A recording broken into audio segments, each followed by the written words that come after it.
जैसे कि आपके सामने लिखा हुआ है बोर्ड पे भक्ति परंपरा। तो आज हम शुरुआत करेंगे भक्ति परंपरा। भक्ति परंपरा में मुख्य रूप से हम पढ़ेंगे संत और संप्रदाय। तो सबसे पहले अगर हम बात करें कि भक्ति परंपरा कैसे प्रारंभ हुई, तो दुनिया के अंदर सबसे पहले अगर पूजा की गई तो भगवान सूर्य की पूजा की गई, और उसके बाद में अलग अलग मत के साधु आए और उन्होंने भक्ति परंपरा को शुरू किया। भक्ति परंपरा की बात करें तो मुख्य रूप से भक्ति परंपरा जो है वो दो प्रकार की है। एक भक्ति परंपरा को बोलते हैं सगुण और दूसरी को बोलते हैं निर्गुण। सगुण भक्ति की अगर हम बात करें तो सगुण भक्ति के लिए कोई साधन का प्रयोग किया गया। साधन का मीन भक्ति, माला, भजन, कीर्तन, मूर्ति, ये पूजा किया है इसके अंतर्गत। निर्गुण भक्ति के अंदर अगर हम बात करें तो निर्गुण भक्ति को मानने वाले मूर्ति पूजा, भजन, कीर्तन, माला इसमें विश्वास नहीं करते, वो निर्गुण ब्रह्म के उपासक होते हैं। सगुण भक्ति की बात करें तो राजस्थान के अंदर अगर हम भक्ति की बात करें तो राजस्थान के अंदर भक्ति व्यक्ति ने प्रारंभ किया था, और वासुदेव के पश्चात इस मत का प्रचार प्रसार करने वाला व्यक्ति जो था वो शंकराचार्य था। इसका मीन ये हुआ कि वैष्णव जो मत है उसको स्टार्ट किया था वासुदेव, और वासुदेव के पश्चात वासुदेव का नाम सिर्फ इसको स्थापित करने में आता है, जबकि प्रचार प्रसार करने का कार्य इसका किया तो शंकराचार्य। या यूँ कह सकते हैं, इसके बारे में ये भी पूछा गया था एक बार एग्जाम में, भारत में भक्ति आंदोलन के जनक, भारत में भक्ति आंदोलन के जनक को स्टार्ट करने वाले तो नाम आएगा शंकराचार्य। शंकराचार्य के शिष्य हुए जिनका नाम है यमुनाचार्य। यमुनाचार्य जी के शिष्य हुए जिनका नाम है रामानुज, और रामानुज के शिष्य हुए थे उनका नाम है रामानंद। हम राजस्थान के सापेक्ष विभिन्न एग्जाम्स की अगर बात करें तो मुख्य रूप से नाम आपको अपने को याद रखना है रामानंद। रामानंद जो थे वो प्रकांड विद्वान थे, सभी धर्मों के ज्ञाता थे। इनके मुख्य रूप से 12 शिष्य हुए। इन 12 शिष्यों में से 6 जो शिष्य थे वो थे एकांतवासी। एकांतवासी इसलिए कहा जाता है क्योंकि इन्होंने वैष्णव संप्रदाय का, या यूँ कह सकते धर्म का प्रचार प्रसार नहीं किया। ईश्वर की प्राप्ति के लिए इन्होंने एकांतवासी धारण किया और अपने शिष्य बहुत कम बनाए। और 6 जो शिष्य थे उनमें प्रमुख रूप से अगर नाम लें तो एक नाम आता है कबीर जी, एक आता है रैदास, एक आता है दीपा, एक आता है सेना जी, एक आता है सदना जी, और एक नाम आता है धन्ना।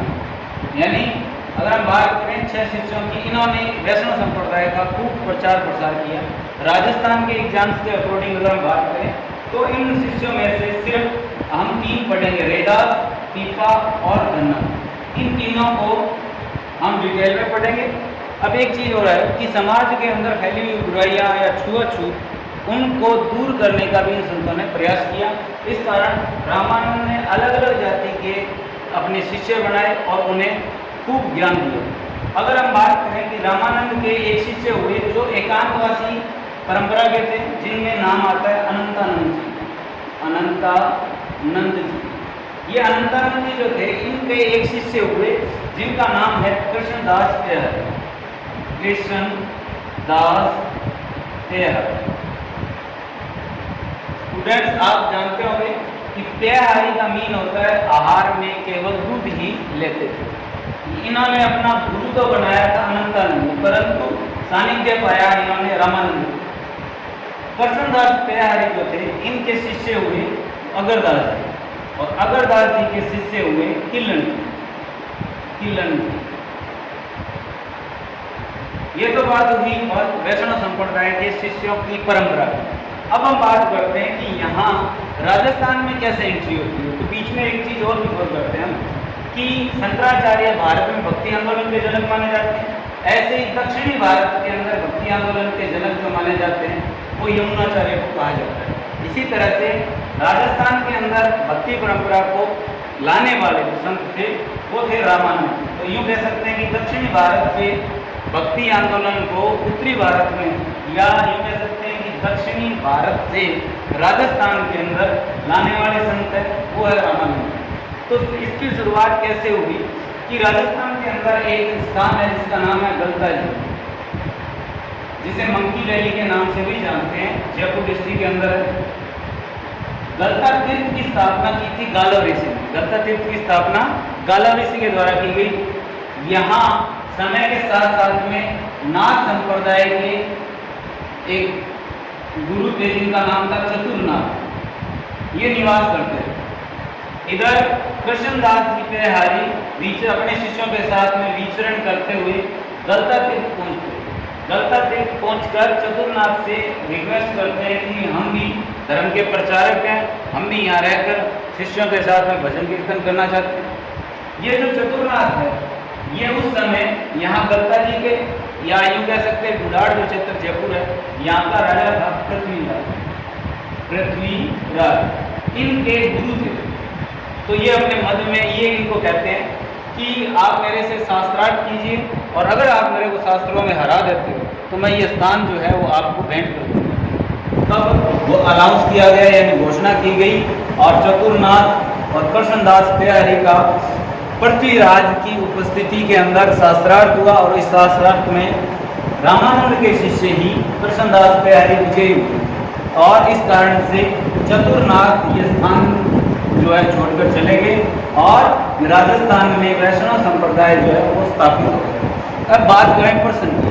अगर हम बात करते हैं कि इसको स्थापित किसने किया, तो आपको ऑप्शन में उत्तर सिर्फ रामानंद ही मिलेगा कि राजस्थान के अंदर वैष्णव संप्रदाय की प्रधान पीठ कहाँ है, तो बोला जाता है गलता जी। यहाँ तक कि अगर हम बात करें कि कृष्णदास पेहारी ने यहाँ पर चतुरनाथ को हराया, और बाद में ये पृथ्वीराज जो है इनकी पत्नी थी बालाबाई, तो बालाबाई का गुरु बने कृष्णदास पेहारी, या यूँ कह सकते हैं कि पृथ्वीराज ने कृष्णदास पेहारी को अपनी पत्नी का गुरु बनाया। अब जैसे ये क्रम में हम देखते हैं कि कृष्णदास जी के शिष्य हुए अगरदास जी के शिष्य हुए किलन जी, ये भी इनके साथ ही यहाँ मौजूद थे।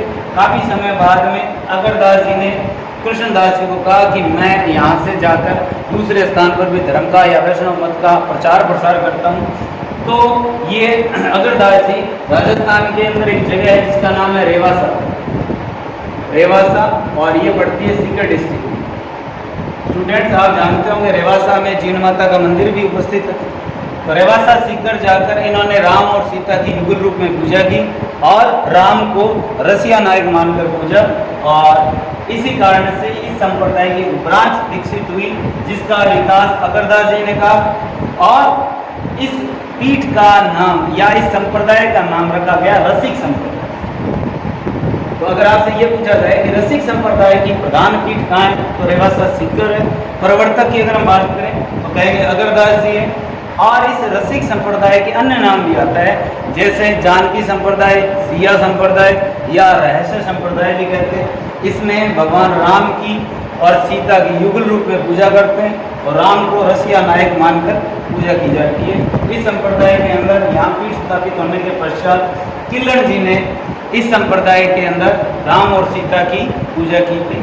आज हमने स्टार्टिंग में ये पढ़ा कि जो भक्ति परंपरा है उसके स्टार्टिंग में किस तरह से भक्ति परंपरा जो है वो राजस्थान के अंदर एंट्री हुई, और आगे की वीडियोज़ में हम ये पढ़ेंगे कि ये परंपरा आगे कैसे चली। ये अभी हम जो शुरुआत के अंदर पढ़ रहे हैं ये सारे के सारे सगुण भक्ति के संत आए हैं, और इनमें मुख्य रूप से आपको जो नाम याद रखना है रिपीट कर देता हूँ। रामानंद उत्तरी भारत में भक्ति आंदोलन को लाने वाले संत माने जाते हैं, और ये प्रवचन जो है अपने हिंदी में देते थे।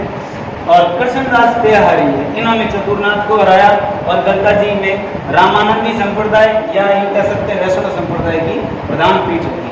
तो मैं आपसे उम्मीद करता हूँ कि आप ये वीडियो ज़्यादा से ज़्यादा लोगों में शेयर करोगे, और अपनी तैयारी को ऐसे ही मेंटेन रखोगे। आने वाले वीडियोज़ में आपको पेपर्स भी मिलेंगे, और मैं उम्मीद करता हूँ कि मैं इन वीडियोज़ के माध्यम से आपको पूरा राजस्थान की संस्कृति से रूबरू कराऊंगा। धन्यवाद।